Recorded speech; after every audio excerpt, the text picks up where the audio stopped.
Hello everyone, welcome to inspired mechanical. एक numerical problem है when the line is inclined to both HP and VP की। देखिए किस तरीके से है।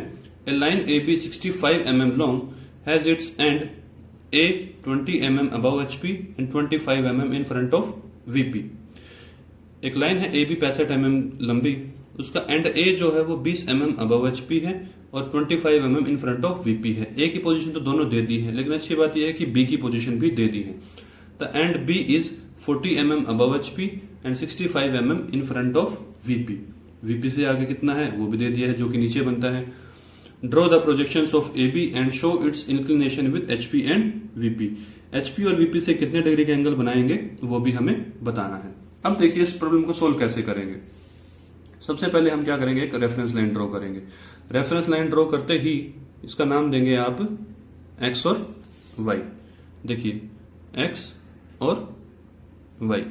अब ए जो है 20 mm अबव एचपी है, तो ये देखिए 20 mm अबव एचपी हम इस तरीके से मेजर करेंगे। ये मेरा पॉइंट आ गया। और दूसरा कितना है 25 mm, ये भी आ गया। दोनों ही पॉइंट आ जाएंगे। इसका नाम देंगे हम ए डैश और ये हो जाएगा ए। ध्यान रहे सिर्फ इन पॉइंट्स को डार्क करना है, लाइन को रखना है लाइट। जब दोनों पॉइंट आ जाएंगे, अच्छी बात यह है कि मुझे बी भी पता है, तो मैं क्या करूंगा, हॉरिजॉन्टल लाइन ड्रॉ करूंगा। सबसे पहले तो यहां पे भी ड्रॉ करेंगे और नीचे भी ड्रॉ करेंगे आप इस तरीके से। अब देखिए बी की दूरी भी मुझे पता है, इस एक्सिस से कितनी है 40 mm, यानी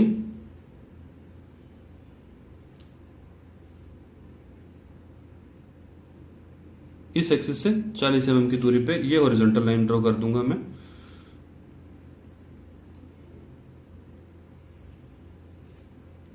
ये हो गया। और अब इसी एक्सिस से कितनी दूरी पे है दूसरा 65 mm। ये 65 mm का हमने मार्क कर लिया।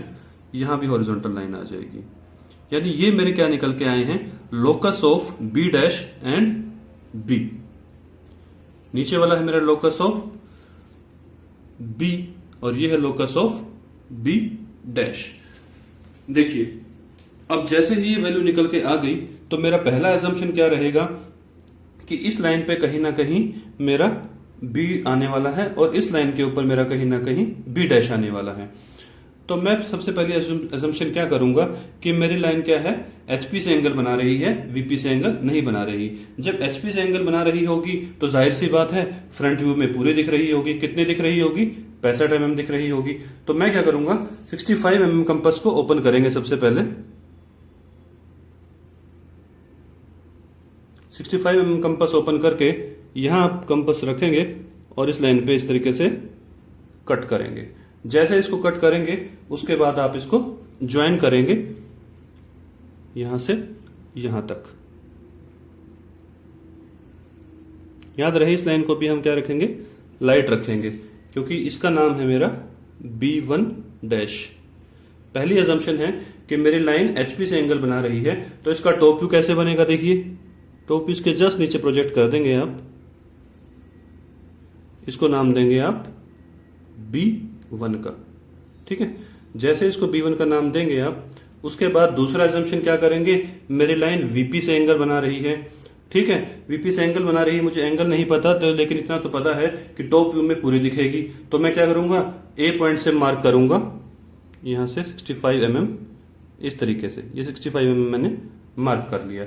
उसके बाद क्योंकि टॉप व्यू में पूरी दिखेगी, तो टॉप व्यू में 65 mm मुझे दिखी गई, फ्रंट व्यू में छोटी दिखेगी, तो इसी के ऊपर प्रोजेक्ट कर देंगे हम अपना फ्रंट।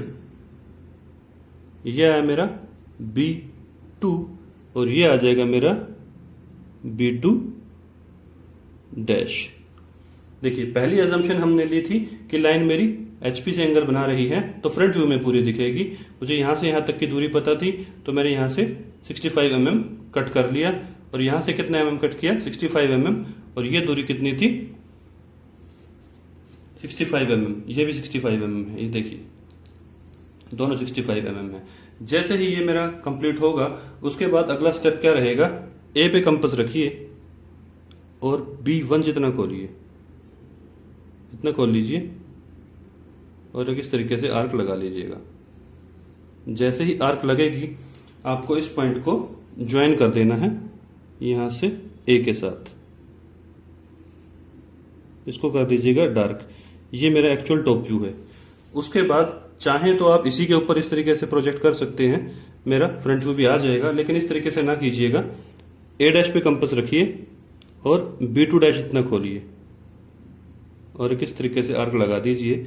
ये मेरे एक्सिस को काटेगी और इसको हम कर देंगे डार्क। ये आ गया मेरा एक्चुअल का फ्रंट व्यू। इसको नाम देंगे हम B' और इसको नाम देंगे B। अब अगला जो उसने क्वेश्चन के अंदर पूछा है, show its inclination with HP and VP। HP और VP के साथ इसका इंक्लिनेशन क्या है, यानी नीचे वाली लाइन, ये ट्रू वाला इंक्लिनेशन पूछता है, ये ट्रू इंक्लिनेशन पूछ रहा है। इसकी वैल्यू बता दीजिएगा, प्रोटेक्टर की मदद से मेजर कर लीजिएगा थीटा कितना आया और ये फाई कितना आया। तो थीटा की वैल्यू हमें लिखनी है और फाई की वैल्यू लिखनी है। थीटा और फाई दोनों की ही वैल्यू हम क्या करेंगे, प्रोटेक्टर से मेजर करेंगे। तो इसकी वैल्यू देखिए कितनी आएगी जब इसको मेजर करेंगे हम। इसकी वैल्यू आ रही है कहीं 17 डिग्री। थीटा की वैल्यू आ रही है 17 डिग्री और फाई की वैल्यू देखिए कितनी आ रही है। फाई की वैल्यू आ रही है कहीं 28 डिग्री। तो फाई की वैल्यू आ जाएगी मेरी 28 डिग्री। इसके अलावा रिमेनिंग जितनी भी लाइन रहेंगी वो लाइट रहेंगी। चाहें तो आप थोड़ा सा और भी लाइट कर सकते हैं, इसको डार्क कर सकते हैं ताकि विजिबल रहे लाइन मेरी।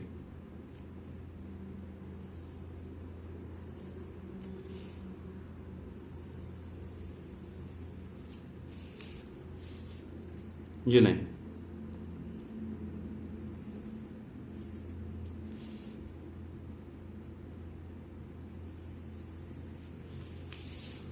ये मेरी प्रॉब्लम सॉल्व हो गई है। तो आप थीटा और फाई दोनों की वैल्यू लिख देंगे 17 डिग्री और फाई लिख देंगे 28 डिग्री। ये मेरी प्रोजेक्शन ड्रॉ हो गई है। अब डायमेंशनिंग क्या क्या बचेंगी, डायमेंशनिंग बचेंगी ये दोनों। तो यहां आप एरो हेड बनाएंगे दोनों साइड और वैल्यू लिख देंगे। ये थी मेरी 20 और ये हो जाएगी 25। याद रहे लेटरिंग की जो शीट समझाई थी वही शेप रखनी है मुझे 2 और 5 की। मैं हैंड रिटन लिख रहा हूं, आप ऐसा ना कीजिएगा। ये 20 और 25 mm हो जाएगा। और उसके बाद ये जो दूरी है, इस एक्सिस से जो दूरी है, इसकी भी डायमेंशनिंग करेंगे आप। ये कितनी है मेरी 40 mm।